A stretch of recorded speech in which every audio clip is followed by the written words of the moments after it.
The rain was still lashing the windshield when Ronan Faulkner realized the pickup truck tilted into the shoulder of Route 7 had been dead for a long while. He was driving home to Litchfield after a meeting down at the port, his hands stiff from 2 hours on the wheel, and at that time of night the road belonged to no one. The truck sat nose down in the ditch, the driver's door hanging open, the cab light still burning faint, which meant it had been sitting there long enough to nearly drain the battery. Ronan slowed, narrowed his eyes. No one inside. Then his headlights swept the bend ahead, and he saw the shape lying in the wet grass. At first he took it for a bag of trash someone had thrown from a window, but a few dozen yards closer, his heart turned over in a way he hadn't expected. It was a woman. She lay on her side, her face turned toward the ground, her hair plastered to her neck by the rain, as though she had walked to the last step her body could give her, and only then gone down. Ronan pulled onto the shoulder, stepped out into the downpour, knelt beside her, and pressed 2 fingers to her throat. There was a pulse. She was alive, but unconscious, and the state she was in said everything without her having to speak a word. Her feet swollen and raw inside shoes that had split open, her lips cracked dry, and along her left forearm, a set of bruises that had not come from a fall. He stood and looked down the road in both directions. Empty. He could call an ambulance, wait 15 minutes, and hand the whole thing over to somebody else, and for a man like him, that was always the smarter choice. But it was near midnight. The rain showed no sign of letting up, and this woman needed somewhere dry, needed water, needed someone to look at her the way you look at a human being. He didn't know who she was, where she'd come from, or what had put her out on this road. He only knew he wasn't going to leave a woman lying unconscious in the rain and drive on. He bent down and lifted her. And the whole way home, Ronan Faulkner had no idea that in the glove box of the broken-down truck he'd just left behind, there was an envelope that had sat yellowing for 28 years, and on it was his name. If this story reached you in some way, leave a like so we know you stayed with us to the very last minute.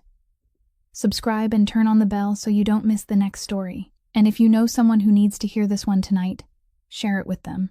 Bern Kettering opened the door before Ronan had a chance to knock, as though he had been standing behind it for a long time, and the first thing he did wasn't ask a question, but step back and make way. He looked at the woman in his employer's arms for exactly 1 second, then turned away and switched on the hallway light. Ronan walked straight through the great living room, past the staircase, and into the room at the back of the house, the room Marin had once called the guest room, though not a single guest had slept there in 3 years. He laid her down on the bed with care, and only when he released her did he realize he had carried her all the way from the car into the house without shifting her weight from one arm to the other even once. Rainwater dripped from his coat onto the hardwood floor, leaving a long trail behind him. Bern brought in towels, placed them over the back of a chair, then stopped in the doorway. "I'll call Dr. Ferris," he said. "No, she has a fever, sir." "I know." Ronan didn't turn around. "Any doctor who walks into this house tonight will write my name on some piece of paper. Then that paper will end up somewhere I can't control." Bern was silent for a moment, then gave a single nod. He didn't ask anything else, because that was how he had worked for 40 years. First for Ronan's father, then for Ronan himself. And one of the reasons he was still alive was that he knew which questions mustn't be asked. He went to fetch warm water, a basin, cotton, bandages, and a bottle of rubbing alcohol from the medicine cabinet in the kitchen, carried everything into the room, then stepped back. Ronan pulled the wooden chair from the corner closer to the foot of the bed, sat down, and began removing the shoes from her feet. The toes had split open, and the leather inside had turned pale from being soaked for far too long. When he peeled off her sock, he had to stop. He had seen many things in his life, but he wasn't accustomed to this, wasn't accustomed to making his hands gentler instead of faster. Her heels had blistered, then split, then blistered again over the same wounds, the edges of the skin dark red, and around her left ankle, the flesh was swollen and far hotter than anywhere else. He brought the back of his hand close and felt the heat radiating from it before he even touched her. He wasn't a doctor, but he understood enough to know one thing. This wasn't new. It hadn't come from tonight, and it hadn't come from yesterday. This woman had been walking on feet like these for days, and she had kept walking long after her body had told her to stop. Ronan dipped the cotton into the warm water and began to clean her wounds, slowly, working down from the ankle, pouring out the dirty water and replacing it 3 times. At one point, she shifted and gave a faint moan in her fevered sleep, her fingers curling around the edge of the blanket, and he stopped and waited until her hand loosened before continuing. He wrapped her feet with the gauze Byrne had brought him. It wasn't neat, and it wasn't done properly, but it was clean. When he finished, he carried the basin outside, washed his hands at the kitchen sink longer than necessary, then lit the stove and warmed the soup left over from dinner. He ladled some into a bowl, placed it on a tray beside a glass of water, carried it into the room, and set it on the small table beside the bed, though he knew perfectly well she wouldn't wake to eat it that night. He put it there because it was the only thing left for him to do. Then he sat down in the wooden chair in the corner. No one but the cleaning staff had entered this room in 3 years. The glass vase Marin had once filled with flowers still stood on the windowsill, empty now, and Ronan realized he hadn't looked at it once in all that time. He sat with his back straight, both hands resting on his knees, his eyes fixed on the bed, and he didn't sleep. From time to time, he rose and pressed the back of his hand against her forehead, then returned to the chair. Outside, the rain slowly softened into a fine mist that fell steadily over the stone roof. At around 3 o'clock in the morning, she said something in her sleep. 2 or 3 words, none of them clear, and Ronan leaned forward to listen. He couldn't make them out, but there was something in her voice that kept him sitting perfectly still long after the sound had faded. Something he could only describe to himself as the voice of a person arguing with someone who wasn't there. Byrne returned shortly before 4 o'clock with a cup of coffee, placed it on the windowsill without a word, then remained in the doorway for a while. He looked at the man he had watched over since the age of 8.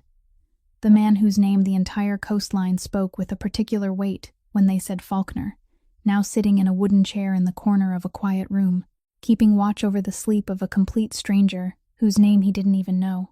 Byrne had lived in this house long enough to know what the last 3 years had done to his employer.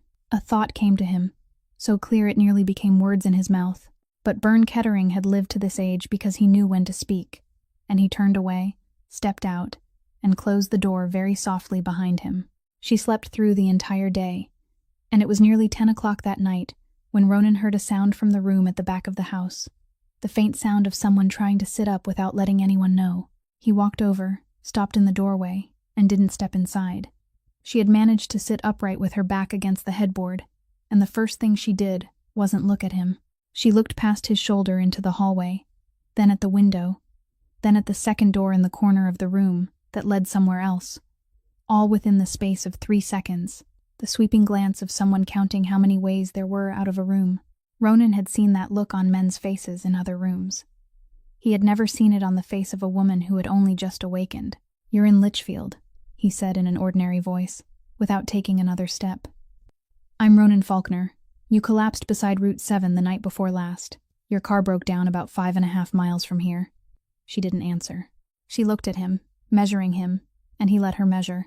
Then she pulled the blanket away from her feet and looked down at the bandages, and the first thing she said in that house wasn't her name, wasn't thank you, wasn't a question about where she was or who had taken off her shoes.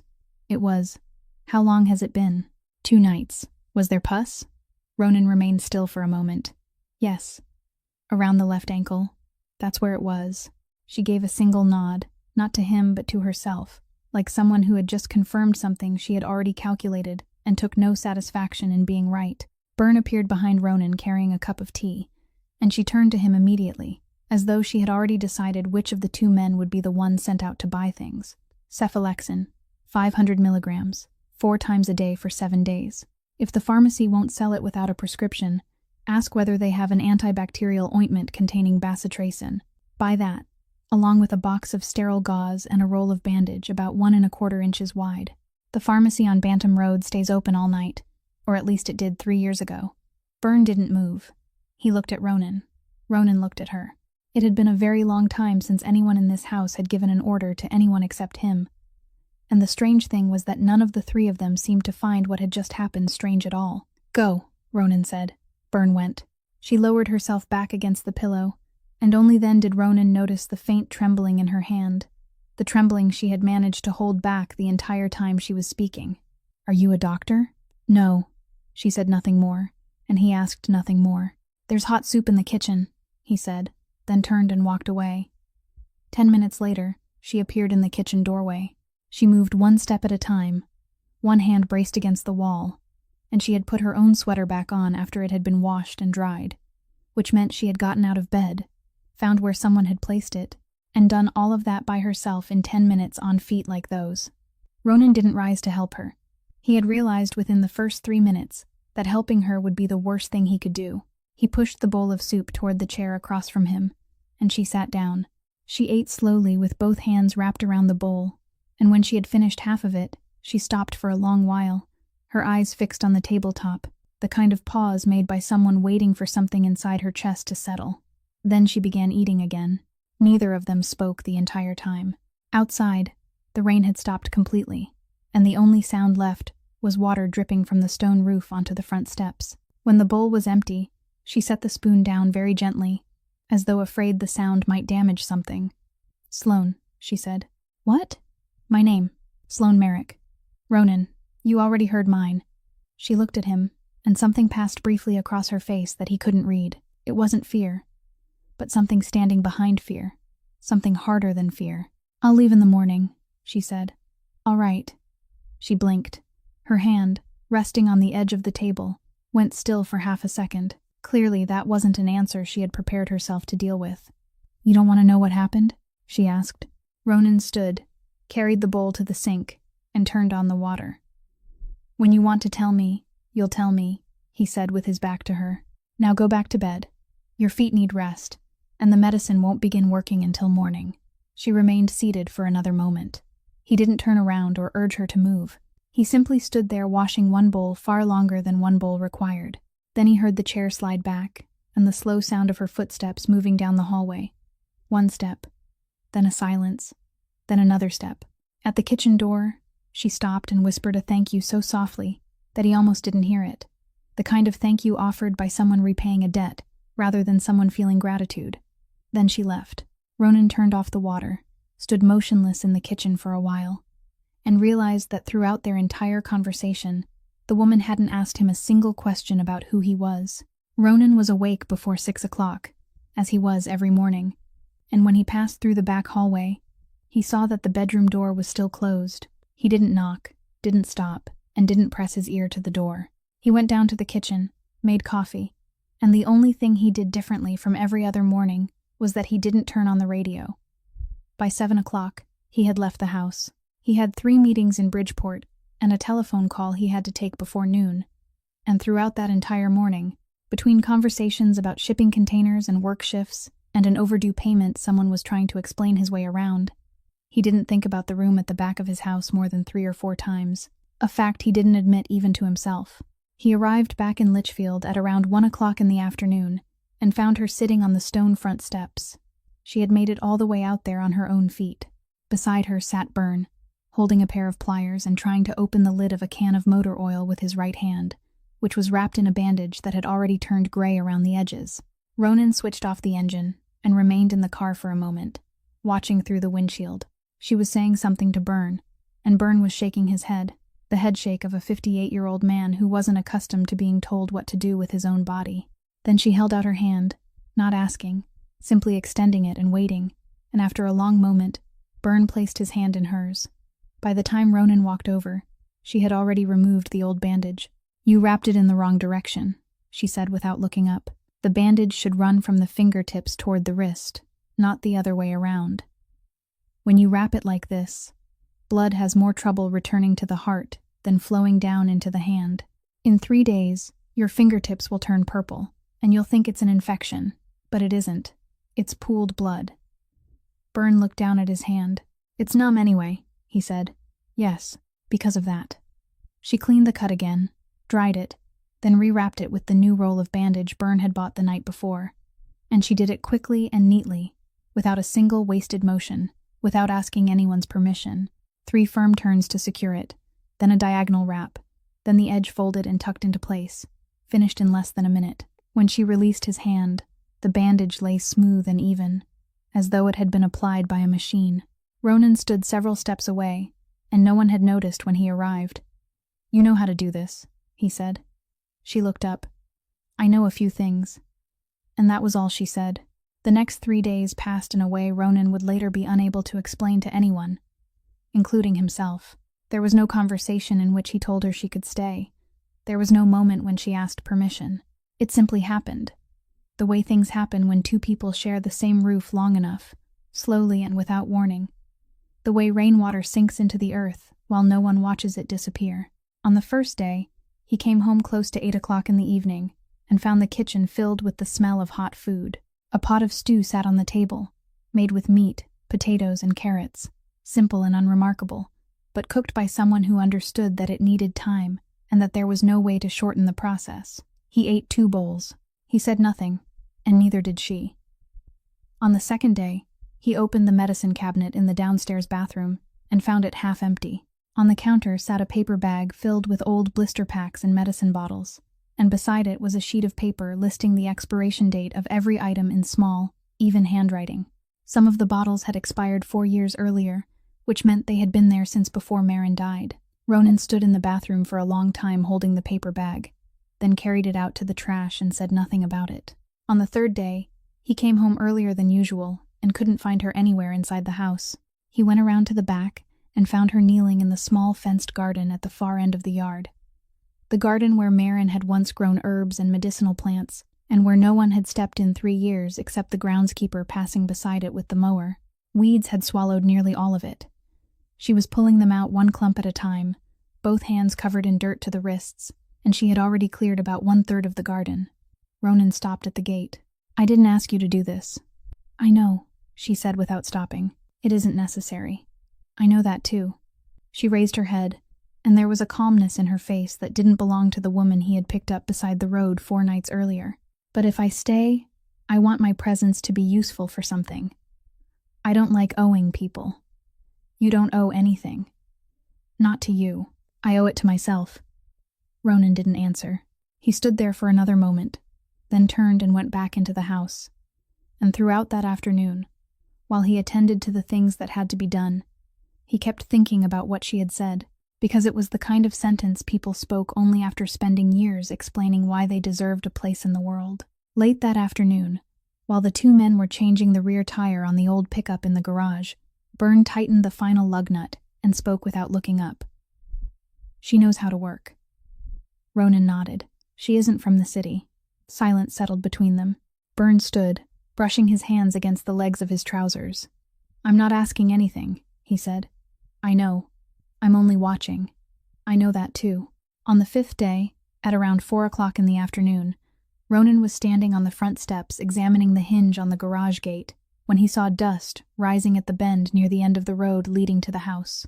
Apart from his car and Byrne's, only 2 or 3 vehicles traveled that road in an average month. And the way this one moved, neither fast nor slow, steady as though it were approaching an address already known, told him that the driver wasn't lost. It was a black Lincoln, polished, clean, the kind of car that had been washed that morning.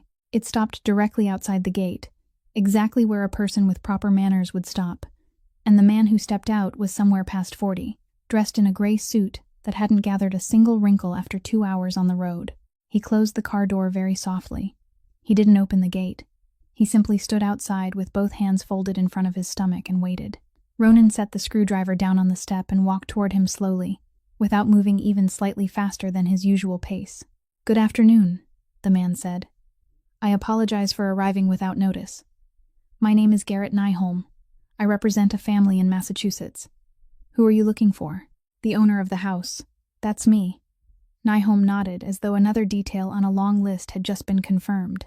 "Then I'll be brief. We're looking for a woman traveling alone, around 28 years old, with reddish-brown hair. She left home about a week ago and may have passed through this area 4 or 5 days ago. She may have been driving an old pickup truck. We're concerned about her." "Why are you looking for her?" "A family matter." "Which family?" Nyholm smiled, a practiced smile of careful politeness. "The Wexford family. You may have heard the name. They have considerable interests along the southern coast of Massachusetts." He paused for half a moment, then continued. "She belongs to the Wexford family." The word fell between the 2 men and remained there. Nyholm heard it the instant it left his mouth. Ronan saw that recognition on his face, in a blink that lasted slightly longer than it should have. The smallest expression of a man realizing he had placed the wrong word in a sentence he had spoken 100 times before, without ever making a mistake. In Ronan's line of work, a misplaced word like that was worth more than an entire interrogation. He said nothing about it. He simply stored it away. I haven't seen anyone, he said. Nihom looked at him. This time, the look lasted longer than an ordinary glance. The look of a man searching through his memory and finding something he hadn't wanted to find. Ronan knew exactly what that look meant because he had seen it on many faces over many years. The moment when a surname was finally joined to a face. Nihom stood motionless for about 3 seconds, and during those 3 seconds, something was decided behind his eyes. Then he spoke again in precisely the same polite voice he had used at the beginning, without changing a single note. Of course. Thank you for your time. You came a long way. Not very far. He reached into the breast pocket of his jacket, took out a business card, and placed it on top of the stone gatepost instead of handing it directly to Ronan, a gesture respectful enough to remain courteous and distant enough to keep space between them. In case you remember anything, the family is very eager to find her. I won't remember anything. Yes, Nihom said. I understand. He turned back toward the car, and before opening the door, he tapped the hood twice with the flat of his hand. A small, precise gesture, the kind a man made when he wanted a conversation to end on his terms rather than someone else's. Then the Lincoln turned around and drove away without haste. Ronan remained where he was until all the dust had settled at the bend. Byrne had come out of the garage at some point, and now stood in the doorway with both arms hanging at his sides, watching the car for longer than necessary. The two men didn't say a word to each other. Ronan picked up the business card from the gatepost, read it, then slipped it into his coat pocket. He went inside.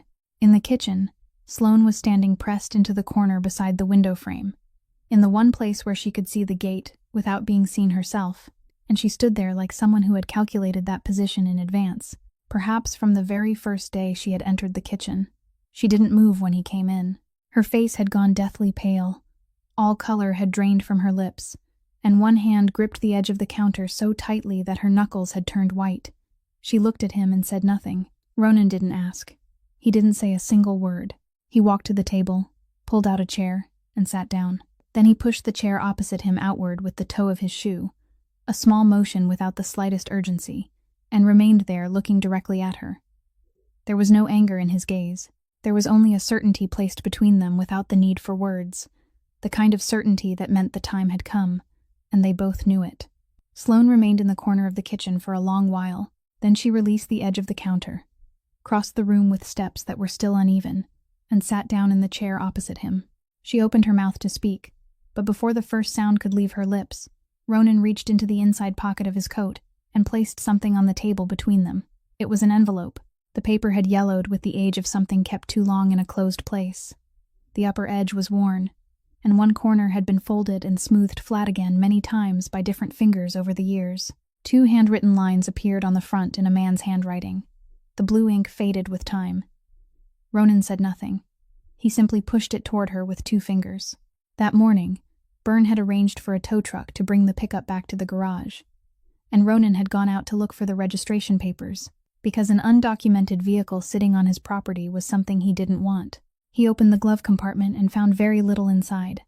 A hardbound notebook, 2 pens, a box of fuses, and the registration documents clipped inside a plastic cover. At the very bottom, lying flat against the base as though it had been deliberately placed there rather than fallen there, was this envelope. He had read the writing on it 3 times before he understood what he was looking at. It contained 2 things. The first was a name, R. Faulkner. The second was a sentence written in smaller letters, slanting slightly downward at the end, as though the writer had hesitated halfway through, if things ever got that bad. Beneath it was a telephone number with a Rhode Island area code, written in the old 7-digit style people hadn't used in a very long time. Sloane looked down at the envelope and didn't reach out to touch it. There was no sound in the kitchen except the hum of the refrigerator. She sat that way for a long time, both hands resting in her lap beneath the table, and Ronan allowed the silence to last for as long as she needed it to. At last, she spoke, and her voice was rougher than it had been before. I called that number 4 times. Ronan didn't answer. The first time was the evening after the funeral. The operator said the number didn't exist. I thought I had dialed it wrong, so I called again. Then I thought it might be an old area code, so I tried 2 other versions. She stopped. None of them existed either. She continued without looking at him, her eyes still fixed on the envelope. She had taken it down to the workshop and asked the only old mechanic who still remained there, a man who had worked for her father for more than 30 years, and now came in only in the mornings to sweep because he didn't know where else to go. He took the envelope, read it, then handed it back to her very quickly, as though it were hot. He didn't explain anything. He said only one sentence, and she had remembered it word for word throughout the weeks that followed. "Don't go looking for that name." After he said it, he turned away and went back to work, she said. I asked him 3 more times. He didn't say another word. Ronan gave the smallest nod. She kept searching. She said she had spent 2 afternoons in the city library looking up the surname in newspaper archives, and what she read made her close the computer and stand outside in the parking lot for a long time. Then she went back inside and continued searching. What she needed wasn't in the newspaper articles. It was in Connecticut's public business registration records, in the list of companies that were still active. And there she found a small transportation company bearing the Faulkner name, with its headquarters listed as a post office box in Torrington. The post office box led nowhere, but in the company's property tax declaration, under the section listing real estate, there was one line giving the address of a house in Litchfield. "That was the last thing I managed to dig up," she said. "I had nothing else." Ronan picked up the envelope. He turned it over. It had never been sealed, and the edge of the flap was still intact, which meant whatever had once been inside had been removed, or there had never been anything inside at all. He held it for a very long time, longer than anyone needed to study a piece of paper. And while he did, he thought about the fact that this envelope had been lying in the glove compartment of a pickup truck in New Bedford for 28 years, 124 miles from where he lived, bearing his name, and he had never known it existed. Sloane lifted her eyes to him, and some color had returned to her face, but what remained in her eyes didn't resemble the look of someone who had just been rescued. It resembled the look of someone waiting to hear a sentence. "I didn't collapse near your gate by coincidence," she said. "I drove 124 miles to get here. The truck broke down 5.5 miles from your gate, and I walked the rest because I had no other choice." She drew a breath. "Do you want me to leave now, or wait until morning?" Ronan placed the envelope back on the table, neatly, with the writing facing upward. He didn't answer that question. He looked at her and asked something entirely different, in the same ordinary voice he used when asking what time a ship would reach the harbor. "How many days do you have left?" Sloane went still. For a moment, she didn't understand. Then she did, and that understanding crossed her face like something collapsing inside her. 34, she said. Ronan stood, set the kettle on the stove, then sat down again. That was all he did to tell her he would remain there for as long as it took. Sloane began to speak, and she told the story in the manner of someone who had rehearsed it inside her head so many times that there was nowhere left for emotion to take hold. Merrick Shipyard stood on a stretch of waterfront in New Bedford. Her great-grandfather had opened it. Her grandfather had expanded it, and her father had kept it running. 3 generations. They didn't build large ships, only wooden boats, fishing boats, and small sailboats, the kinds of things fewer and fewer people still needed. But the shipyard possessed one thing that was now worth more than everything it had ever produced: nearly 660 feet of uninterrupted waterfront, sitting directly in the middle of the shoreline. The Wexford family had been acquiring from both ends. They bought 4 properties on the left and 3 on the right within 2 years, she said. Everyone sold.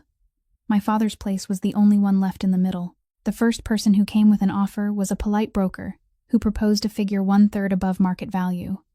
Her father said no. The second time, they doubled it.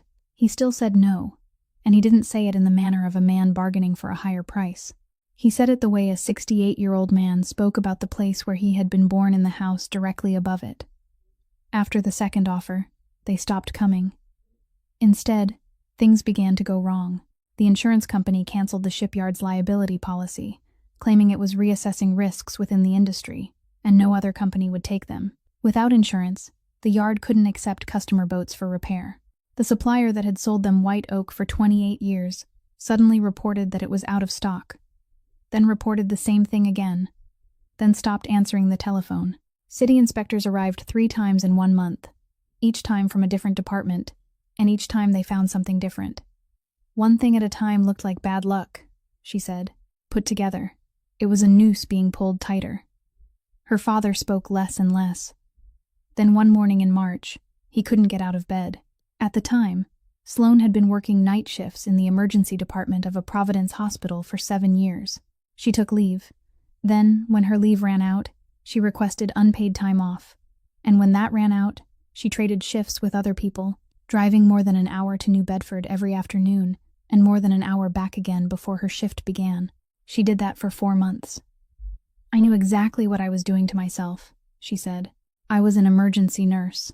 I knew precisely how sleep-deprived a person had to become before mistakes began. I knew, and I did it anyway." The mistake happened one night in July. A 74-year-old man was admitted with an irregular heartbeat, and she signed off on a dose of medication several times greater than what he required. The nurse who took over after her caught it in less than an hour. The man was treated in time, remained under observation for 2 more days, then walked out of the hospital on his own feet. "He lived," she said, and she spoke those words with a strange firmness, as though that were the only part of the entire story she had managed to preserve intact. "He lived, but I still signed that signature, and there was no way for it not to be mine." The state nursing board opened a review. She lost her license. Ronan spoke for the first time, interrupting her. "Who reported it?" Sloane looked down at the table. The kettle began to whistle, and neither of them rose to turn it off. "My husband," she said. "He was a resident physician at the same hospital. He was the first person who knew. He filed the report with the board before anyone had the chance to ask whether he knew anything, because if they found out later, and found out he had known, his name would be in it too." She paused for exactly 1 beat. 3 months later, he sent divorce papers through his attorney's office. "I received them by certified mail." Then she said one sentence, and it was the last thing she said about that man for the rest of the story. "The man I married signed his name on that paper." Ronan stood and turned off the stove. He said nothing, and somehow, that silence was what allowed her to continue. Her father died on the 4th of September. At the funeral, while people were still standing outside in the churchyard, 2 men in dark coats approached her. They offered no condolences. One of them handed her an envelope and said that Elias Merrick's debt to the Wexford family would come due 60 days from that day, and that the family expected her to make the necessary arrangements. Then they left. "I stood there, holding that envelope while they were still filling the grave," she said. She searched through everything. For 3 nights, she opened every drawer, every tin box, and every file folder in the wooden cabinet in her father's room. And she read every sheet of paper inside, including electric bills from 15 years earlier. There was nothing. Not one line mentioned the Wexford family. Not one document bore her father's signature on anything resembling a loan. But the other side had paperwork, notarized seals, and a case number. She took a copy to the notary office in the city, and they told her the documents were valid. She went to City Hall, where they directed her to another office, then another one after that. She went to the police station and sat for 2 hours to make a statement, and no one ever called her back. She hired an attorney in Fall River. He accepted the case, took her retainer, then called 2 days later and said he couldn't continue. She asked why. He said he couldn't tell her why.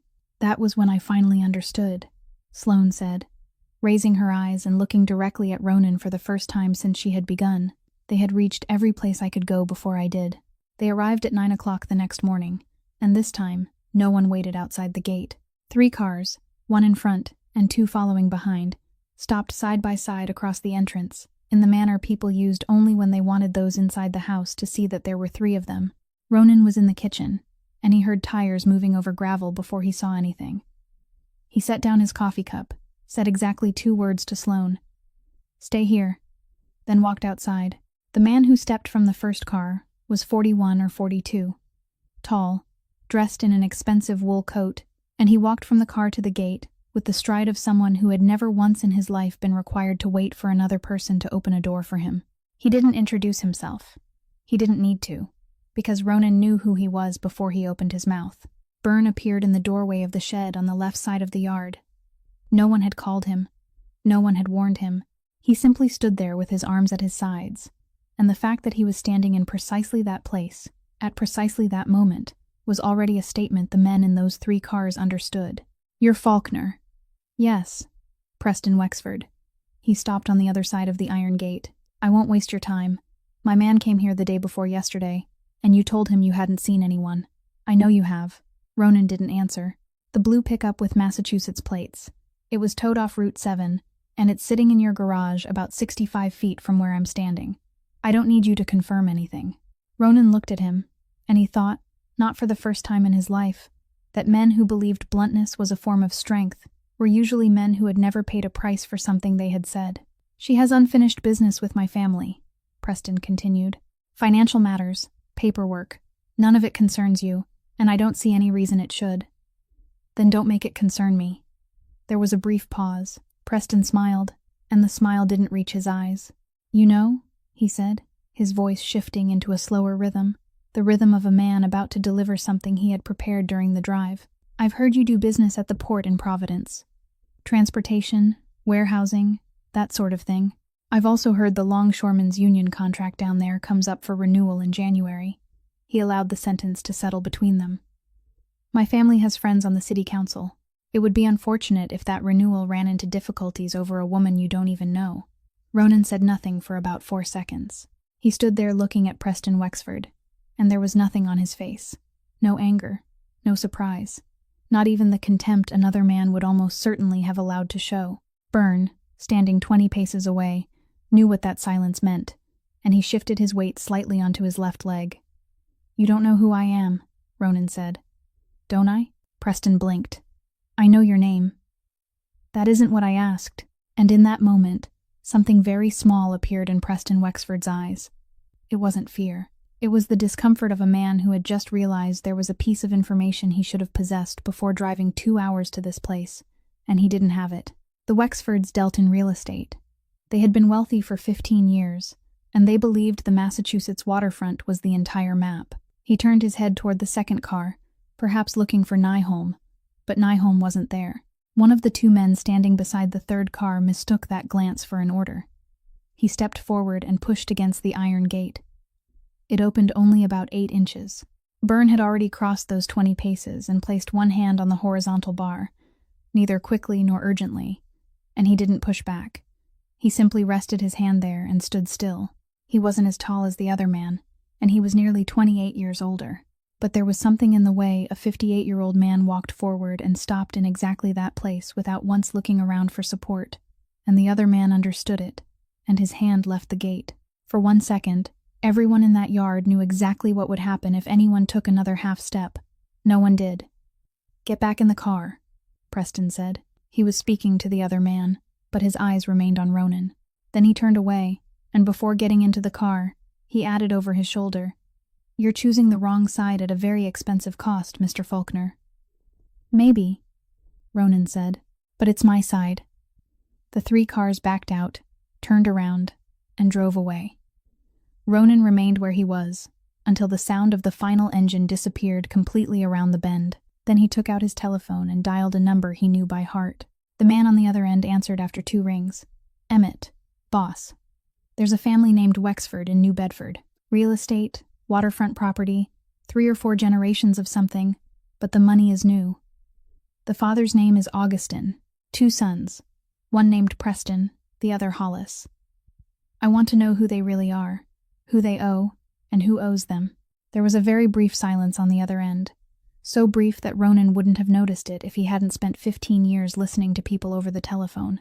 "Wexford," Emmett Rourke said. "All right, I'll ask around. This week?" "Yes, boss." That evening, Ronan went out to sit on the porch as he had done for the past 3 years, the wooden chair drawn close to the stone railing, and about half an hour later Sloane came out after him. She didn't ask whether she could sit. She pulled over the second chair, the one that had always rested against the wall unused, set it down at a respectful distance from him, and sat.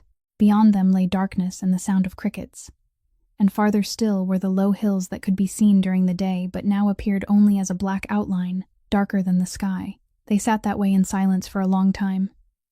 Then Ronan spoke without turning his head. 3 cars weren't there to collect a debt. Sloane didn't answer.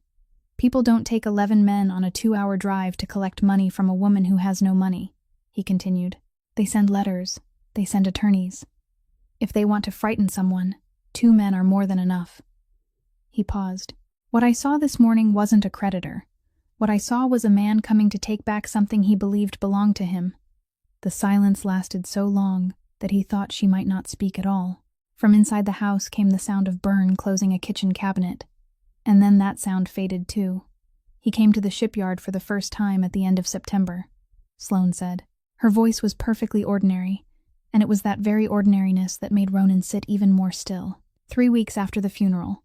He said he had come to discuss things properly, between two families, without attorneys. He sat in my father's office, in my father's chair, and told me he understood that I was in a difficult position. She tilted her head slightly. He was right. I was in a difficult position. That was what made everything he said afterward effective. Preston Wexford had presented it as a solution. There would be no need for a lawsuit. If she agreed to marry him, the debt would disappear, not be repaid, but disappear, because people within the same family didn't collect debts from one another. The shipyard would still bear the Merrick name on its sign. Her father would be remembered. They would preserve the name on the waterfront, and perhaps even give it to the new marina. And she would never again have to worry about money, insurance, inspectors, or anything else for the rest of her life. He said all of it in the voice of a man helping someone. She said, "That is the part I remember most clearly." He didn't think he was doing anything wrong. He thought he was being generous. She paused for one beat. He called it a choice. But when someone drives you into a corner and leaves exactly one door open, it isn't a choice. It is the name they give it so you'll walk through willingly. Ronan said nothing. I said no. He didn't believe you. No. He thought I needed time. He came back a second time in the middle of October, then a third. She looked down at the hands resting in her lap. The third time, I said no in a way that left no room for misunderstanding. I told him I wouldn't marry him even if it were the only way, and I said it inside the shipyard, with 2 workers standing about 40 feet away. She stopped. He wasn't accustomed to hearing that answer where other people could hear it. She said nothing more. She simply pulled her left forearm out of the sleeve of her sweater, turned it beneath the weak yellow light spilling from the kitchen window, and held it there for several seconds so he could see. The bruises had faded to a pale yellow now, almost gone, leaving only the faint shadow of their former shape. Then she pulled the sleeve down again. She didn't say a single word about how it had happened, and Ronan didn't ask. He didn't ask because there were questions whose very asking forced a person to live through something one more time, and he had learned long ago that what he wanted to know wasn't always something he had the right to ask. He remained still, staring into the darkness ahead for a long time. There was anger inside him, but it didn't come the way people imagined anger came. It didn't rise. It settled, sinking lower, finding a place and lying there, heavy and silent, the kind of anger he had spent years learning to contain, because thoughtless anger always found someone to hurt, and usually it wasn't the person who deserved to be hurt. He had seen that happen to other men. He had seen it happen to himself once, when he was much younger, and he still remembered the cost. He won't stop, Sloane said. No. Even if I lose in court and lose the shipyard, he still won't stop, because for him, it was never only about the shipyard. I know, Ronan said. I understood that this morning.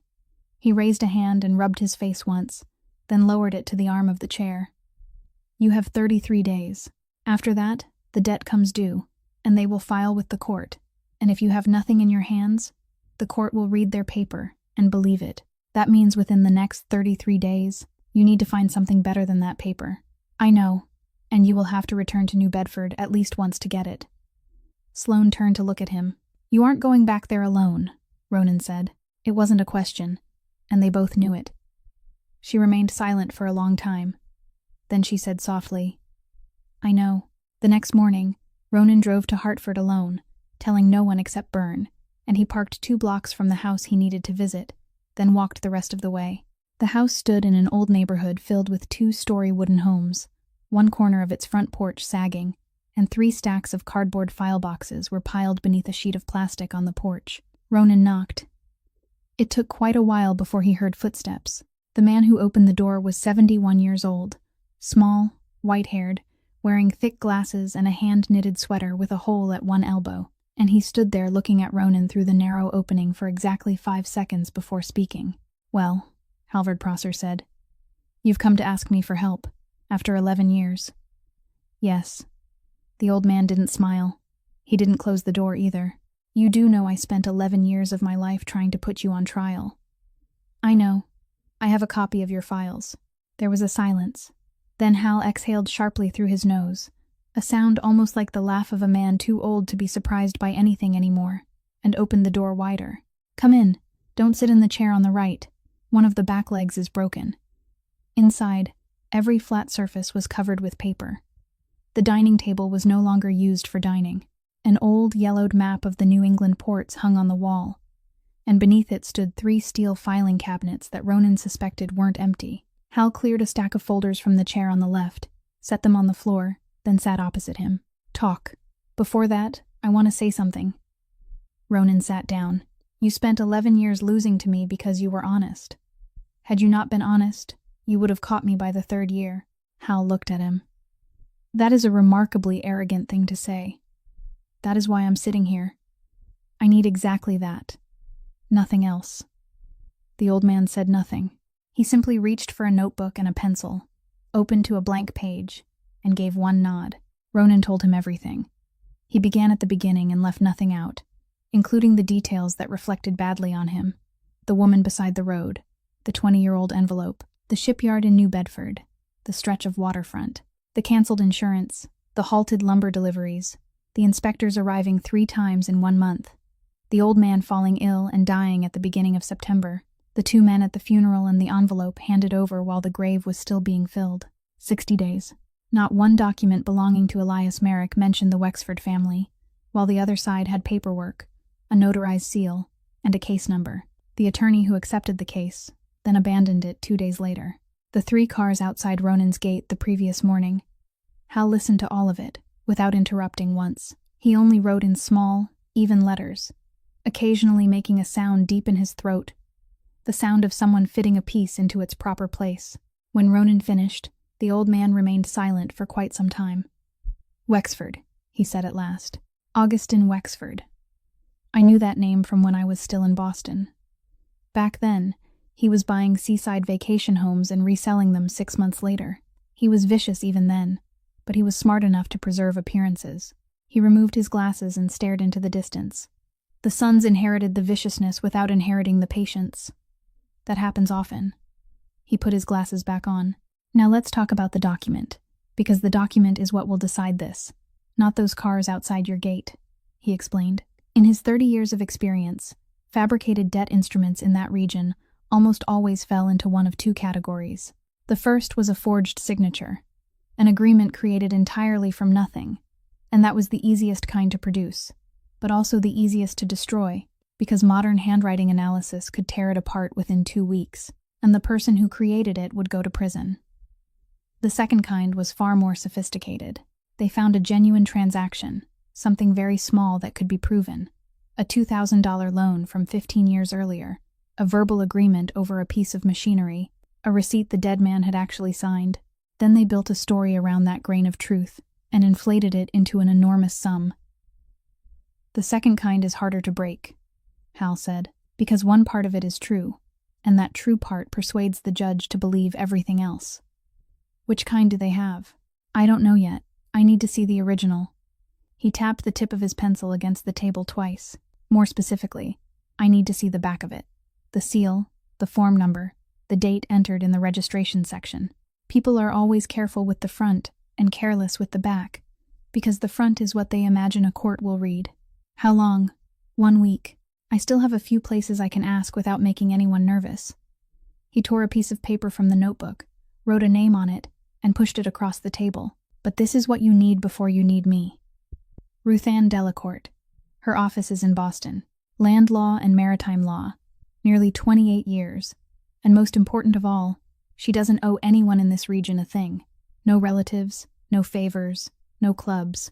You take Miss Merrick to meet her. Not you. Your name mustn't appear anywhere in the records of this case. You understand why?" "I understand." "Good." Ronan picked up the paper, folded it, and slipped it into his pocket. He stood. Hal stood as well, more slowly, bracing one hand against the table. He removed his glasses and began cleaning them with the hem of his sweater, a gesture Ronan remembered him making at the hearing in 2013, when he had risen from the witness chair after 4 hours without obtaining what he needed. "Ronan," he said, his eyes still on the glasses, "if the Wexfords discover you're helping her, they already sent the message. Yesterday." The old man's hand stopped. Then he gave a quiet laugh, very brief, almost soundless. "You've never known fear," he said. "That has always been your problem." He returned to Litchfield late that afternoon and handed her the slip of paper bearing the attorney's name. Sloane read it, folded it, and sat down at the kitchen table with the paper still in her hand. But she didn't ask anything about Ruth Ann Delacourt. She asked something else. "May I ask you a question you might not like?" "Ask. I've read enough to guess who you are." "That isn't what I'm asking." She placed the paper on the table. "What I don't understand is why you drove yourself 2 hours to Hartford. Why you went out to the gate yourself to speak with their men. Why you were the one who cleaned the wounds on my feet that first night instead of someone else." She looked at him. "How many people does a man like you have working under him? 30? 50? Why didn't you send someone to do these things?" Ronan didn't answer immediately. He pulled out a chair, sat across from her, and for a while he only looked down at his hands resting on the table. "Because I'm not allowed to," he said. She waited. "My wife died 3 years ago. Her name was Marin." It was the first time he had spoken that name in the house since Sloane arrived, and he said it in an ordinary voice, the ordinary voice of a man who had passed through the stage when he couldn't say it at all. "She died in a parking lot in Providence. I was told it was something between 2 other groups, settling matters with each other, and she was simply in the wrong place at the wrong time." He paused for half a beat. "After that, the federal government opened an investigation. Not to find out who did it. They opened it because they thought it was a chance to turn over everything connected to me." He explained it briefly, in language someone outside his world could understand. The investigation had never been closed. It had remained open for 3 years, and that meant every outgoing call from the telephone of anyone who worked for him could be recorded. Every trip they made could be documented, and every name appearing beside Faulkner's name in any file would be pulled out and examined. "Suppose I handled this the usual way," he said. "I send 2 men down to New Bedford. They speak to Preston Wexford. Maybe it works immediately. Maybe he backs off for a month." He shook his head once. "Then what happens to you? You go to court with your civil case, and the other side stands up and says their client was threatened by men belonging to an organization under investigation by a federal grand jury, and that this woman is living in the home of the man who runs that organization." He looked at her. "From that moment on, no one cares whether their document is real or forged. You won't be Elias Merrick's daughter trying to recover her father's shipyard anymore. You'll be Faulkner's woman, and you'll lose, even if you were right from beginning to end." Sloane sat without moving. She looked down at the paper with the attorney's name, then raised her eyes again. "So it can only be you." "It can only be me," he said. "I can drive myself. I can stand outside the gate myself. I can do everything without anyone else, without a telephone call, without another name attached to mine. They can't record that because there is nothing to record." He tapped one fingertip lightly against the table once. "My strongest position is also the one I'm not allowed to touch. Do you understand now?" "I understand." She was silent for a while. Then she asked the question she had carried inside herself since her second night in that house. "Why are you doing this?" Ronan didn't answer immediately. He stood, walked to the sink, turned on the faucet, then shut it off again without washing anything. The motion of a man who needed somewhere to place his hands while he thought. "My father owned an auto repair shop in Pawtucket," he said with his back to her. 4 bays, 2 lifts.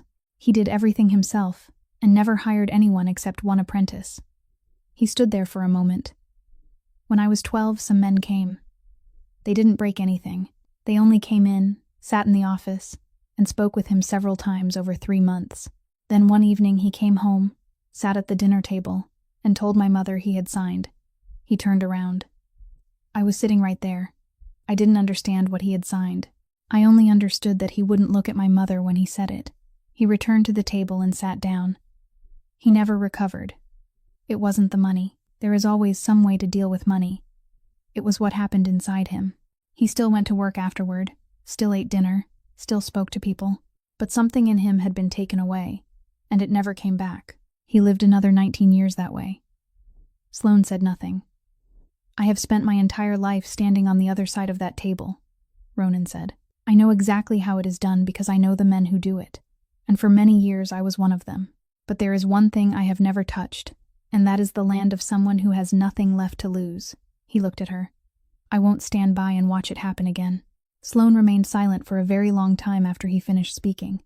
Then she stood, went to her room, and when she returned, she was carrying an old leather wallet, the kind made for a man, and she placed it on the table without opening it immediately. "There is something I haven't told you," she said, "not because I was hiding it, because I wasn't sure it was true." Ronan waited. "My father told me this story exactly twice in my life. The first time was when I was just a little girl, around 5 or 6 years old, and asked him what the envelope in the glove compartment was. The second was 10 days before he died, when he could barely speak anymore." She placed both hands on the wallet. "In 1998, a man came to the shipyard close to midnight. My father was 39 then. The man arrived on foot, alone, and he didn't say what kind of trouble he was in. He only asked whether there was somewhere he could sleep for a few days." Ronan didn't move. "My father let him stay in the materials storage room behind the shipyard. 3 nights. He brought him food, brought him water, and didn't ask a single question. On the morning of the 4th day, the man left." She paused. "Before he went, he left money on the table. My father chased him all the way to the gate and gave it back. He told the man that if he accepted it, then it would become something else, and he didn't want it to become something else." Ronan felt something begin to move very slowly inside his chest. "The man's name was Faulkner," Sloane said. "My father never told me what kind of trouble he was in. I don't think he knew either." Outside, darkness had fallen completely. Byrne had gone to bed long ago, and the only light left in the kitchen came from the lamp hanging above the table. "A few months later," she continued, "after everything had settled down, the man came back. This time it was during the day, and he brought a child with him." Ronan raised his head. "My father said he came to thank him, and that he wanted the boy to see the shipyard. He didn't explain why. My father didn't ask." She opened the wallet, took a small photograph from the innermost compartment, its edges worn round, its colors faded into the reddish-brown cast of film left too long with age, and pushed it across the table. Ronan picked it up. The photograph showed the inside of a wooden boatyard. An unfinished boat lay upside down in the center of the frame, and light poured through a large doorway on the left. Standing near the boat was a tall man, with his sleeves rolled to the elbows, looking toward the camera with the slightly awkward expression of someone unaccustomed to being photographed.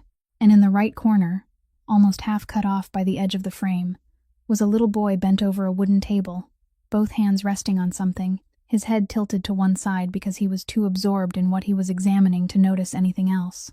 Ronan said nothing for a very long time. He remembered. He remembered the instant he saw that large doorway, even before he noticed the boy. He remembered the smell. That was the first thing to return. Not the image, but the scent of fresh wood shavings mixed with pine resin and seawater drifting in from outside.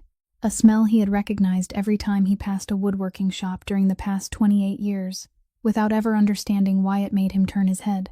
He remembered a very tall man bending down until they were eye to eye and handing him a wood plane, a tool heavier than he had expected, and the man had placed one hand over his and shown him how to keep his wrist straight so the blade would move smoothly instead of catching in the grain. He remembered getting it wrong 3 times. He remembered that the man hadn't shown him patience even once.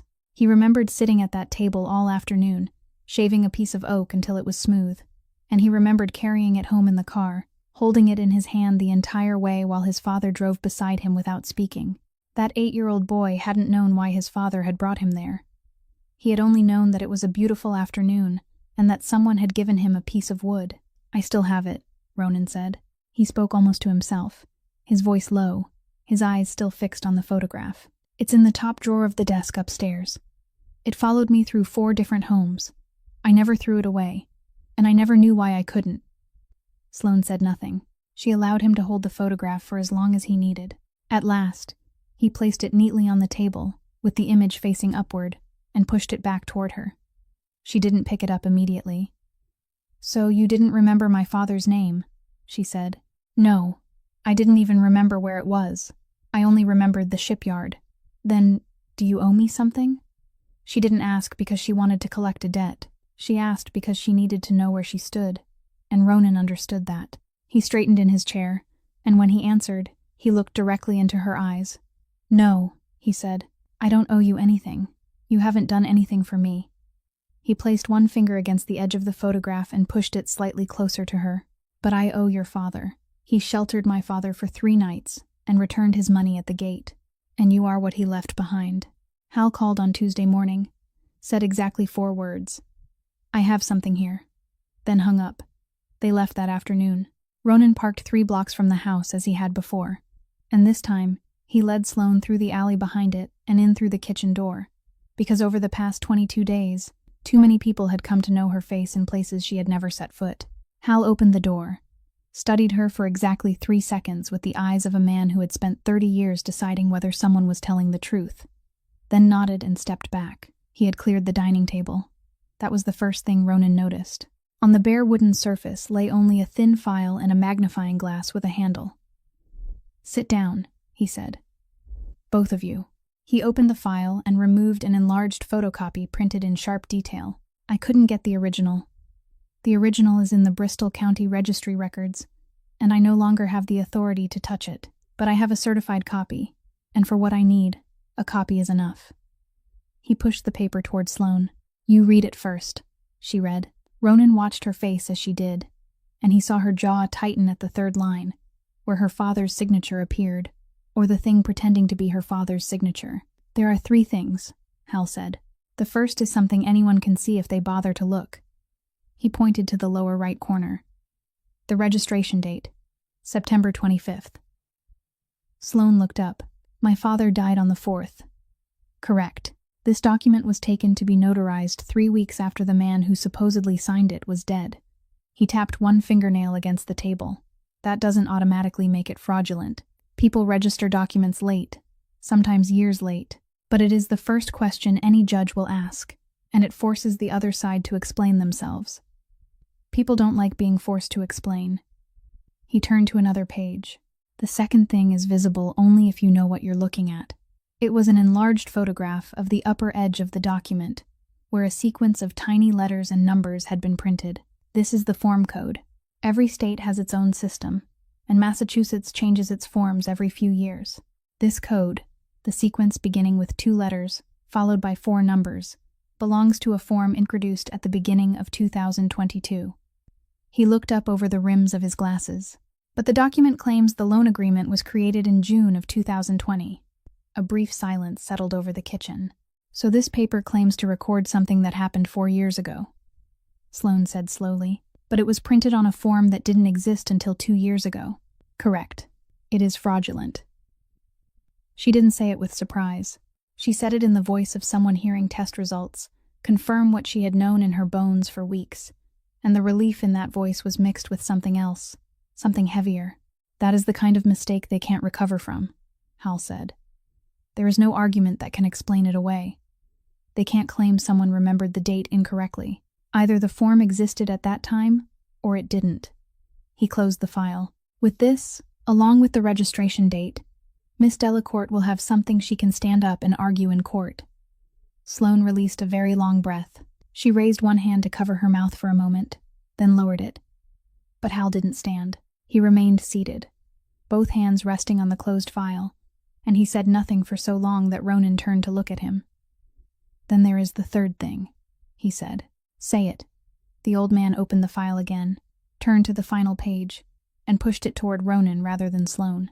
It was an enlarged photograph of the seal, the raised circular impression pressed into the paper, with a name and registration number running around its edge. You can read it, can't you? Ronan read it. He read the name of the office, then the address on the line below, and he said nothing. Warwick, Rhode Island. He had stood inside that office. He knew where the broken coffee machine sat in the corner of the waiting room. He knew the name of the man who sat at the desk farthest inside, and he knew the man's wife's name, and he knew exactly how many kinds of documents that office had stamped for him over the past 15 years, papers that made lawful things which, without that seal, would have been nothing more than empty words. I know this place, he said. I know you do, Hal said. That is why I let her read everything else before I showed this to you. He removed his glasses. The Wexfords didn't create this paper themselves, Ronan. They aren't capable of it. They are real estate people. They know how to buy land and pressure people, but they don't have anyone who can provide this seal. He placed his glasses on the table. They bought it. Through an intermediary, certainly through an intermediary. so no one would have to mention names, and no one would have to know who they were buying it from. He looked directly at Ronan. But the machine that produced it belongs to you. Sloane turned toward Ronan. Ronan didn't look at her. He sat perfectly still, his eyes fixed on the photograph of the seal, and there was nothing on his face, not because he felt nothing, but because everything had sunk beneath the surface at once, leaving the water above perfectly smooth. You didn't know, Hal said. It wasn't a question. No, I believe you. But you understand that not knowing changes nothing. I understand. They remained another 15 minutes to discuss what should be said to Ruth Ann Delacourt and what mustn't be said. Then the two of them left through the back door, walked through the alley, and Ronan unlocked the car, got in, and closed the door. He didn't put the key into the ignition. He sat there with both hands resting on the steering wheel, his eyes fixed on the brick wall ahead, and he remained that way for a very long time. Sloane sat beside him and asked nothing. She didn't ask because she had seen his face when the old man spoke that final sentence. And she had worked enough years in an emergency room to know that there were moments when the only decent thing one person could do for another was sit beside them in silence and say nothing at all. From where they were parked, a church bell somewhere rang 5 o'clock. 11 days remained. Throughout the 2-hour drive home, he said nothing, and neither did she. When they reached the house, he didn't go into the kitchen right away. He walked straight to the garage, stood there for about 20 minutes, then finally came inside. Sloane was standing by the sink.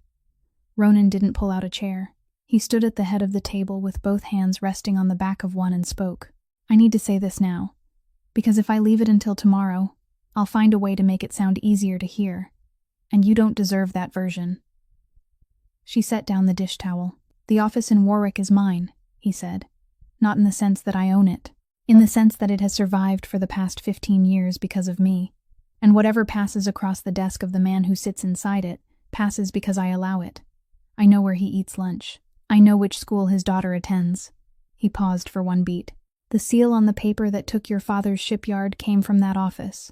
Sloane said nothing. I didn't know, he said. I know you're going to ask, and the answer is no. I didn't know. I had never heard the name Wexford until the day they stopped their cars outside my gate. But I won't stand here and use that as an excuse. His hands tightened around the back of the chair. Because that isn't what matters. What matters is that for 15 years, I built something designed to make papers look real. And I knew perfectly well what it was used for. And I accepted that it would be used for things I would never see. That was the price I agreed to pay a long time ago. I simply always believed I was paying it with my own money. He looked at her. It turns out I paid it with your father's shipyard. He didn't apologize. He didn't say anything beginning with if, didn't say he hadn't meant for it to happen, didn't say he would make amends. He simply stood there and allowed that final sentence to remain between them. Sloane didn't answer. She looked down at the tabletop for a long time. Then she walked past him, took the coat hanging from the hook beside the door, and went outside. The door closed very softly, more softly than if she had slammed it. Ronan didn't follow her. He remained where he was, his hands still resting on the back of the chair, and stood that way for a long time before pulling the chair out and sitting down. Byrne appeared in the kitchen doorway wearing his nightclothes, his hair disheveled. He looked at the closed back door, then at his employer. He didn't ask what had happened. Where do you think she can go, sir? He said. Her truck is sitting in our garage. Then he turned and walked away. Ronan sat at the kitchen table throughout the night. He didn't turn on any light except the lamp hanging above the table. He didn't open the door to look outside, didn't go upstairs, and didn't sleep.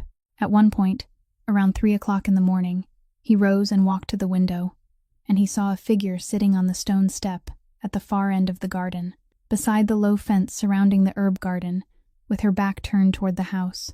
He stood at the window for about a minute. Then he returned to the table and sat down. He didn't take a coat outside to her. He thought about it and chose not to, because he understood that anything he brought her now would be a way of forcing her to respond, and she had the right to be alone without having to respond to anyone. At 6 o'clock in the morning, the door opened. Sloane came inside, the shoulders of her coat damp with dew, her hair wet, her eyes red and swollen in the way of someone who had cried a long time ago, rather than someone who had only just stopped. She didn't look at him. She hung her coat on the hook, walked to the sink, turned on the water, washed her hands, and dried them. Then she picked up the coffee pot, emptied the old grounds, rinsed it, measured out the coffee, poured in the water, and lit the stove. She did every one of those things in the same order she had followed each morning for the past 20 days, neither faster nor slower. Ronan sat without moving.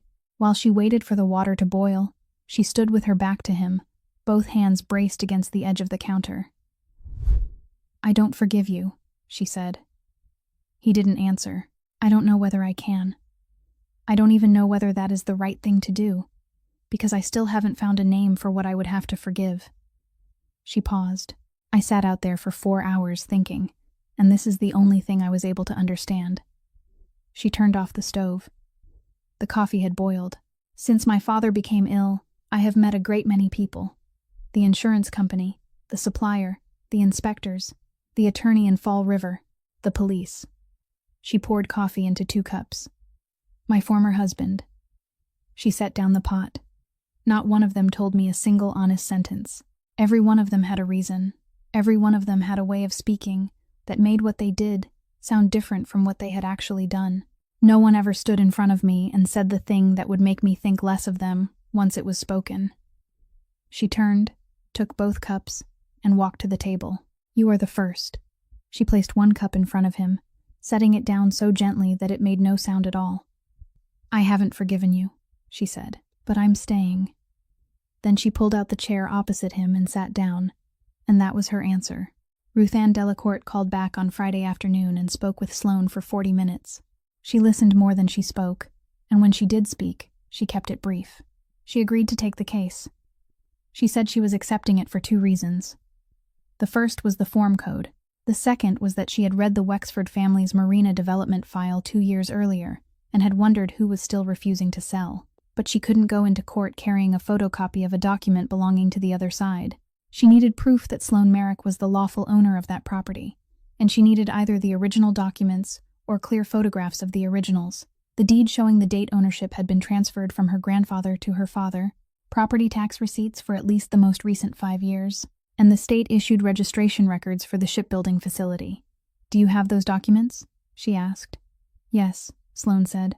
"Where are they?" "In the wooden cabinet in my father's room, the second drawer from the top." There was a silence on the other end of the line. Then Delacourt told her the rest, and she said it in the voice of someone accustomed to delivering bad news to people who desperately needed good news. The Wexford family had filed for an order granting temporary possession of the disputed property, and the court had issued it the previous Wednesday. That meant that while the case remained unresolved, no one was permitted to enter the house or the shipyard, including the person whose name appeared on the deed. They had hired a licensed security company, and 2 guards were working shifts there, one during the day and one at night. "I need to make this clear," she said. "If you cross that threshold, you'll be violating a court order. If they catch you inside, I won't be able to save this case. The other side will stand up and say this woman has no respect for the authority of the court, and no one will want to hear anything I have to say about the form code. You'll lose everything, and you'll lose it for a reason completely different from the reason they intended to take it from you." Sloane asked whether there was any legal way to retrieve the documents. Delacourt said there was. They could file a petition asking the court for permission to enter and remove the records, but the process would take between 3 and 6 weeks. Sloane looked up at the calendar hanging on the kitchen wall. 10 days remained. When the call ended, she placed the telephone on the table and sat without moving for a long time. Ronan stood in the kitchen doorway, and he had been there for nearly the entire call. "I have to go inside and get them," she said. "I know. You understand that if I'm caught in there, I lose immediately." "I understand. That is why you won't be caught." He spent the next 2 days calculating. He didn't write anything down. The old pickup in the garage had been registered in Byrne Kettering's name for 11 years, with Connecticut license plates and nothing distinctive about it. Exactly the kind of vehicle no one turned to look at on Route 6. They would travel in that. Both of their telephones would remain in the kitchen table drawer in Litchfield, switched off, because even a telephone with the power turned off could still tell its story if it traveled with its owner. No calls would be made before, during, or after. No one would know. Not Emmett, not anyone at the port, not the attorney. Not even Miss Delacourt? Sloane asked. "Especially not her," Ronan said. "If she knows beforehand, she'll have to lie to the court. If she doesn't know, then all she receives are photographs from her client, and she has no obligation to ask where her client obtained them." Byrne listened to the entire plan in the garage, still wiping motor oil from a wrench, and he didn't object to a single word. When Ronan finished, he asked only one question. "Do you need someone to stay here and watch the house?" "Yes." "Then I'll stay." He set down the wrench. "You leave Tuesday night and return Wednesday morning. If you haven't called me from a payphone somewhere by 7 o'clock Wednesday morning, I'll do the thing you won't like. You won't do anything." 7 o'clock in the morning, Byrne said, and he picked up the wrench and returned to his work. On the night before they left, the two of them sat on the porch longer than usual. It was late October now, and the air had begun to carry the dry cold of the season. Every light inside the house had been turned off. They sat in silence for quite some time, and that silence wasn't like the silence of the nights before, because they both knew something would happen the following day, and neither of them wanted to speak about it. So neither of them spoke about anything at all. "Are you afraid?" she asked. Ronan thought for a moment before answering. "Not in the way you mean," he said. "I'm not very afraid of being hurt. I passed that point a long time ago, and honestly, that isn't courage. It is only familiarity." He raised a hand and rubbed the back of his neck. "What I'm afraid of is making the wrong calculation. I've spent 2 days working through everything, and I'm still not certain I've seen every part of it. If I miscalculate somewhere and tomorrow you are the one who has to pay for that mistake, then yes, I'm afraid of that." Sloane said nothing for a while. Then she spoke, and her voice was perfectly ordinary. The ordinary voice of someone speaking about something that had lived inside her for too long to feel heavy anymore. "I'm afraid all the time. Since the day my father died, I've awakened with fear and gone to sleep with it. It is there when I wash my face, when I drive, when I eat. It is like a ringing in the ears that can't be silenced, until sometimes I forget it is there and begin to think it is me." She looked into the darkness ahead. "But here," she said, "for the first time, it becomes quiet for a little while." Ronan didn't answer. He sat beside her without moving, and together they looked into the darkness, and neither of them felt any need to place more words inside it. 4 days remained. They left Litchfield at 9 o'clock on Tuesday night. Both telephones remained in the kitchen table drawer, switched off, and Byrne stood in the garage doorway watching until the taillights disappeared around the bend. The drive took 2.5 hours, most of it along the highway, and Ronan stayed precisely within the speed limit the entire way, not even 1 mile faster, because the worst thing that could happen tonight wasn't being caught inside the house. It was being stopped by a patrol car because of a faulty brake light. Sloane sat in silence for nearly the entire journey. When they entered New Bedford, she began giving directions in very short sentences. "Turn left at the second light. Follow this road to the end, then turn right." She didn't look at a street sign once. They parked among a cluster of low trees about 330 yards from the house, in an empty space where people had once left boat trailers. Then they waited. Ronan turned off the engine and the lights, and the two of them sat in darkness for nearly an hour and a half. At one point, Sloane said quietly that the streetlight on the corner had been broken since she was in high school, and no one had ever repaired it. Then she said nothing more. At 5 minutes before 1 o'clock, Ronan opened the truck door. They walked along the rear fence without using a flashlight. The house stood on a piece of land that sloped gently toward the water, and behind it was the shipyard, a long building with a sheet metal roof, its large door closed, and covered by a white notice that appeared in the darkness as nothing more than a small, pale mark. Sloane went first. She led him around the side, avoiding the gravel yard and walking instead along the narrow strip of grass beside the wall. At the back steps, she stopped, placed her hand on his, then stepped over the second stair without touching it. He followed her. The back door was locked. She reached into her coat pocket and took out a key she had carried with her since the night she fled, the spare key that had hung from a nail in the kitchen since she was a child. The lock made a click that sounded far louder than it truly was. Nothing moved. Inside, it was dark and smelled like a house that had been closed for several weeks. From the hallway, they could see flickering blue light spilling from the front living room and hear the faint voices of a late-night television program. The guard sat in an armchair with his back to the door, his head tilted to one side. Ronan raised 2 fingers. Sloane nodded. She moved first, turning left into the short hallway leading to her father's room. Ronan stopped at the entrance to the hallway and stood at an angle, keeping one eye on the bedroom door and the other on the pool of light in the room beyond. He checked his watch. 1:02 in the morning. Inside the room, Sloane didn't switch on a flashlight. She went directly to the wooden cabinet against the wall, opened it, and reached inside. She didn't feel around blindly. Her hand moved straight to the second drawer, passed over the spines of the folders like someone reading raised letters, stopped, pulled out a file, folded it in half, and placed it inside the cloth bag hanging across her body. Then she opened the drawer below it, then the tin box in the farthest corner. Ronan didn't watch her work. He watched the blue light at the far end of the hallway, and he counted. 14 minutes. He would remember that number for a very long time afterward, because 14 minutes spent standing in a dark hallway without being allowed to make a sound lasted longer than any other 14 minutes of his life. At the 9th minute, the sound of the television changed. Then came the creak of the armchair springs, the scrape of its legs moving backward across the wooden floor, and footsteps. Ronan turned, stretched one arm across the bedroom doorway, and pressed his palm against the wooden door to hold it still. Inside the room, the rustling of paper stopped halfway through a movement. The footsteps passed the end of the hallway without turning into it, and continued toward the kitchen. The kitchen light came on, casting a long strip of yellow across the floor toward Ronan's feet, stopping about 8 inches from the toes of his shoes. Water ran from the faucet. A glass touched the stone counter. The water stopped. During that time, no one inside the house breathed. The kitchen light went out.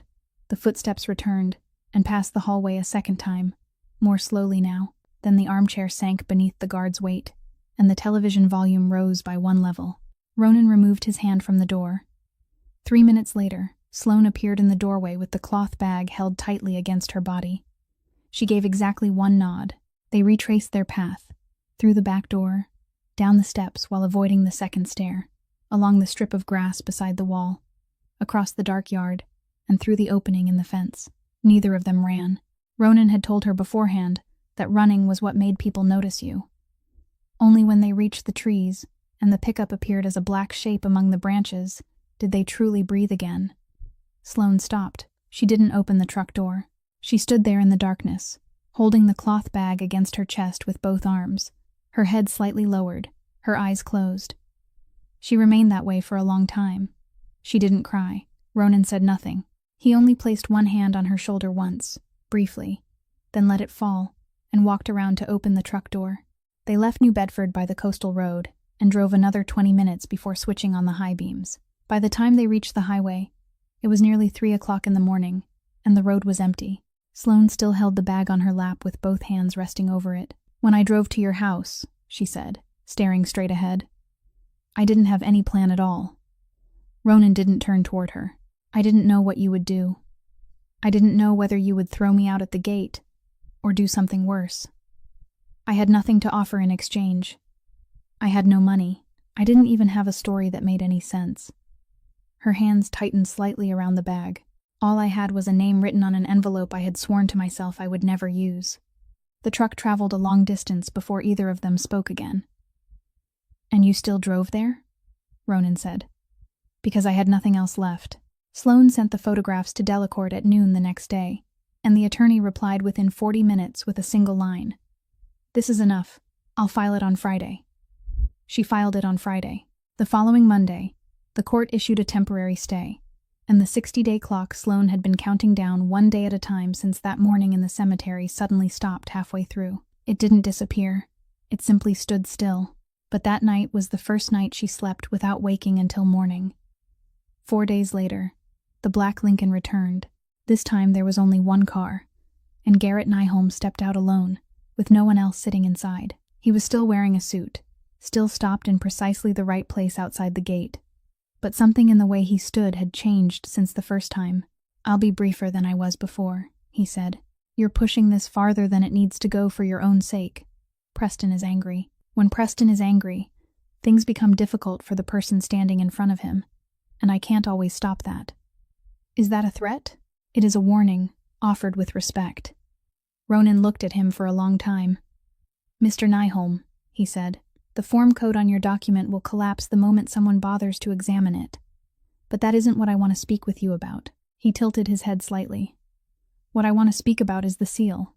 Nyholm went still, not for a second in the figurative sense, but for exactly 1 second. A measurable pause. And during it, he didn't blink. "You know where that office is," Ronan said. And I think you also know that I know." Nyholm didn't answer. He looked at Ronan for another moment, then turned toward the car. This time he didn't tap the hood. He opened the door, got inside, and drove away in silence. And Ronan stood there, thinking that Garrett Nyholm was the most intelligent man in the entire Wexford organization, and that was precisely why he would be the first man to abandon the ship. But from that day forward, the trail Ronan followed was no longer about the Wexfords. It took him 5 days. He asked no one at the port, called no one, and left no trace that could connect his name to the question he was asking. He went to Warwick twice, sat in his car across the street, and simply watched. He found a retired man in Cranston, who had worked as a clerk for that office for 7 years, and now grew tomatoes in his backyard, and the man spoke with him for 40 minutes beside the fence, without ever realizing who he was speaking to. There was only one name. People called him the intermediary, and during those 7 years, the former clerk had seen his face only 3 times.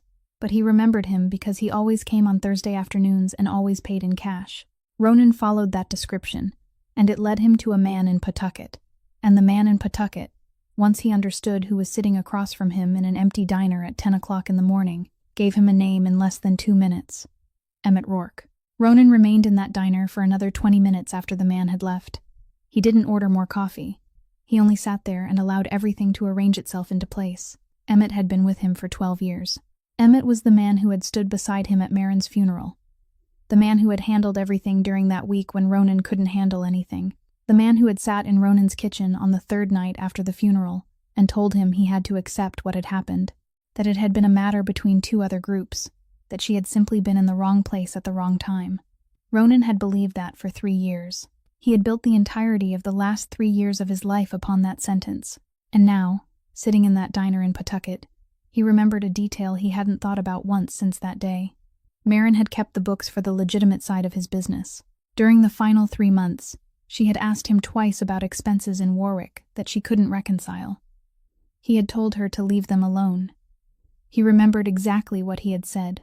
"Just leave them there. I'll ask Emmett." He arrived at the port at 4 o'clock the following morning. Emmett Rourke had always been at Warehouse 4 before the morning shift began, and that hadn't changed in 12 years. Dawn hadn't come yet.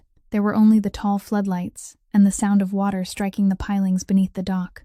Byrne came with him and stopped 10 paces away, standing still with both arms hanging at his sides, and he remained that way from beginning to end. Emmett turned and saw Ronan, and Ronan saw on his face the thing he needed to see, in the very first half-second, before the man had time to arrange his expression. Ronan asked 3 questions. He asked them very slowly and very clearly, and he never raised his voice. He asked whose hands the Warwick seal had passed through before it reached the Wexford family. He asked what Marin had questioned him about in April 3 years earlier. He asked whom he had called after she asked. Emmett Rourke didn't answer a single question. At the second, he opened his mouth, then closed it again. At the third, he lowered his eyes to the concrete dock and kept them there. There was no punch. No one raised a hand. There were only 2 men standing opposite each other beneath the floodlights, one asking questions and the other saying nothing, and that silence spoke louder than anything he could have said. Ronan remained there for another moment. "You didn't pull the trigger," he said. "You only picked up the telephone." Then he turned and walked away. Byrne didn't move until Ronan had passed him by 3 steps, and only then did he turn and follow. Neither man looked back even once. Ruth Ann Delacourt spoke plainly to both of them in her Boston office one afternoon in early December. The form code was enough to raise suspicion. But suspicion was something the other side could argue against, and they had enough money to keep arguing for 3 years. The only thing they couldn't argue against was proof that the seal had been sold, who had sold it, who had bought it, and for how long the arrangement had existed. And the only thing that could prove that was the ledger Marin Faulkner had kept. The ledger recording 15 years of the Faulkner organization's activities, the ledger Ronan knew exactly where to find, and hadn't opened once in 3 years. 3 days later, they sat across from federal prosecutor Corinne Atwater. She promised nothing. She made it very clear that she had no authority to make promises. Full cooperation, complete testimony, the dissolution of every operation at the port, the forfeiture of nearly everything held in his name, and the sentence would be decided by a judge, not by her. "I don't sell mercy, Mr. Faulkner," she said. "I'm only telling you that you'll be heard." On the drive home, Sloane said no. She said it before they had even left the parking lot. and she said it in a voice he had never heard from her before. "I won't trade your entire life for a shipyard. I'll find another way. I've already lived without it for almost a year." Ronan pulled to the side of the road, turned off the engine, and looked at her. "You think I'm making this trade for the shipyard?" he said. She couldn't answer. "My father signed a paper when I was 12 years old, and no one stood beside him," he said. "I spent my entire life searching for a way to make sure I would never be in that position again. And the way I found was to become the man sitting on the other side of the table. It worked. It worked for 28 years. He looked straight ahead. "Then it turned out that Table had taken the shipyard from the only man who ever treated my father with kindness, without taking a single dollar from him. And my wife died, because she discovered it 3 years before I did." He started the engine again. "I'm not making this trade for the shipyard." He signed the following Monday, and he signed without knowing how much he would lose. The ruling came on a February morning. The court declared the debt instrument invalid, ruled that the shipyard and the entire property belonged to the Merrick family, and ordered that any foreclosure proceedings the other side still wished to pursue would have to begin again from the start with valid documents the Wexford family didn't have, and never would. Their lawsuit was dismissed. Preston Wexford was placed under investigation for obtaining a possession order based on evidence the court had declared invalid. Augustin Wexford fell ill at the end of that month, and the marina project was suspended indefinitely, leaving the 3 properties they had purchased lying empty on either side of a stretch of waterfront that would never belong to them. Sloane received the telephone call in the kitchen. When she hung up, she stood with her back to the window and said nothing, her shoulders rising and falling in the way of someone crying without wanting anyone to see. Ronan rose from the table and walked toward her. She turned before he reached her. Byrne entered the kitchen, saw them, and withdrew without making a sound, and that may have been the most tactful gesture that man had ever made in his life. In June, in New Bedford, Merrick Shipyard launched the first boat completed since Elias Merrick's death. The family who had commissioned it stood together on the dock, and the children shouted and clapped when the hull touched the water, competing to hold the length of ribbon still caught around the bow. Laughter carried across the harbor, a sound that stretch of waterfront hadn't heard in a very long time. Ronan stood several steps away. He had lost the port, lost most of what had once carried his name, and was awaiting the day he would stand before a court, with no one able to tell him how that day would end. He kept the stone house in Litchfield, and the old pickup registered in Byrne's name. Halvard Prosser arrived late, walked to the end of the dock with the help of a cane, and stood watching the boat rise and fall on the water. "Elias used to say," he began after a long while, "that land holds on to those who know how to hold on to it." He looked out across the water. I think he was right. Sloane stood beside Ronan. She reached out without looking at him. He took her hand. This story was never about a shipyard, a forged document, or power. It was about the fact that kindness is never truly lost. Sometimes it simply lies still for 28 years inside a glove compartment, waiting for the day it can return to the person worthy of receiving it. 3 nights of shelter that a boat builder gave to a stranger, and a piece of oak a child carried home, traveled through 2 generations to become the very things that saved both families. This story also tells us that a person can live in darkness for a very long time and still retain the right to choose to step into the light, even when the price is nearly everything they possess. And it tells us that sometimes life sends someone through your gate on a rainy night, without warning, without permission, at the moment you least expect them, and also the moment you need them most. If this story left something in your heart, please subscribe to our channel, leave a like, and share this video so that each day we can continue listening together to more meaningful stories. How did Ronan and Sloane's story make you feel? And which part of it stayed with you most deeply? Please leave a few words in the comments below. We truly hope to hear the feelings that come from the deepest place in your heart. We wish you and your family lasting health, a joyful life, and peace in every day ahead. Goodbye, and we'll see you again in our next video.